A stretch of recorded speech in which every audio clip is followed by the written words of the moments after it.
I grew up in Louisiana, a town called Sulphur. Came from a rough childhood. My dad belonged to a motorcycle club and stuff. Parents were probably, I don't know, most days would say uh, abusive. They were addicts. Uh, kind of just got out of the house whenever I could just to live a normal life. Probably whenever I turned 15 years old, my mom had passed away. And so I kind of started going downhill from there. I went to live with my grandparents for a while. I got into some trouble with some friends, being just young and dumb, and I got sent off to a military school. I got out of military school, came back and hung out with my friends, and they got pulled over by the cops, and they wound up going to jail. And I was actually supposed to be in that car with them, so I kind of took that as a sign. So I called the recruiter back, and I was like, hey man, if you guys can be here like 9 o'clock in the morning. So I signed to join it. My 17th birthday, I left. I left to Fort Benning, did training there, did OSIT, and then I went to Airborne Air Assault School. And then beyond that, I got my first duty station, Fort Campbell. And then I deployed. I deployed 14 months. When I do come back, I start working and trying to adapt to life, and that's really hard to do. I guess the things from my childhood and stuff like that, the trauma and everything, the insecurities, came back. I needed a place to belong. I needed a group of people that I needed to belong with. I fell into the gang culture, and then with the gang culture also came drugs, and I became an addict. And I realized that I was doing the same thing pretty much my parents did. And then fast forward to some time, 5 years later, I find myself in jail. I got woke up to a SWAT team kicking my door in. So I was arrested for something that I was probably gonna spend the rest of my life in prison for, that I had no involvement in. After all the things that I've been through in my life, I just realized that I couldn't do it on my own anymore. And I don't know, I laid in my cell and I prayed. I asked God to, come into my heart and forgive me for all the wrong things that I did in my life. And if I could just have another chance of being on the outside, that I would be his vessel and that I would spread his word, through guys like me that didn't really have a chance growing up.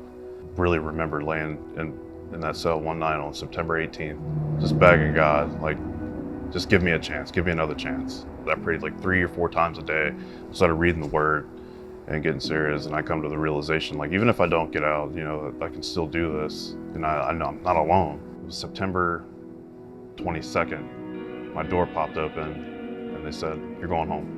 I just remembered, this little voice in the back of my head saying, I kept my end of the deal, now you keep your end of the deal. I went to a church, and I parked in my truck, and I started to pray. I was like, I hadn't done this in years, it's been like 12, 15 years since I've been into church. I was like, just give me strength or some kind of wisdom to be able to come in here with an open heart, not let other people see me for who I was and who I am. I went in, I washed my hands, and I just felt so uncomfortable there. So uncomfortable I left. I walked out and I just left. I was like, all right, we tried. And then I sat in my truck and I was driving, and I was like, you can't give up that easily. He didn't give up on you.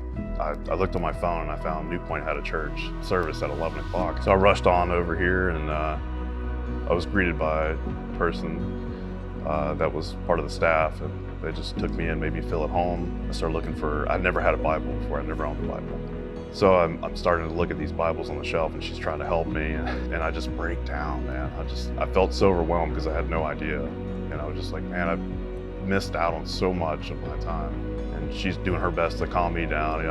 I'm not making a scene or anything, but I'm just like hysterical with emotions because it's all leaving me, being replaced with something else. It's love. And I finally get a seat. I sat all the way in the back, and I started listening, and I was just pouring out emotions again because like every word's hitting me right where it needs to hit me. It's like, this is my home, this is where I need to be. All of it started from insecurities that I had growing up as a kid, not getting the proper love that I had, not feeling it. Once I finally released that, pretty much it felt like, my parent loves me. That overweighed everything that I ever experienced in my life. I want you to put your mind at Easter 2025. I want you to kind of put your mind there that day, and there's Orion walking into one of our 6 campuses that day, and he's going, I'm going to give this one more shot. Yeah. I don't feel connected to anybody. I don't feel loved by anybody. What do you say to Ryan on the back row? You could be in the roughest part of your life right now that maybe you've reached rock bottom or maybe you haven't. If you're just feeling alone or hopeless, just pray, look up, pray. Like 15 minutes to yourself where you can just sit in silence and really connect and just open up. Like that's where I felt the best part of my prayer being answered. Like I don't think I've ever had a conversation with God that was so deep before, and it was in a jail cell. The best thing about it was I meant it in my heart, like true down to the core that I meant it. Lord, if you just come to my heart and take away these things, replace it with love, be a part of my journey, I'll do everything that I need to do, that I was put here to do.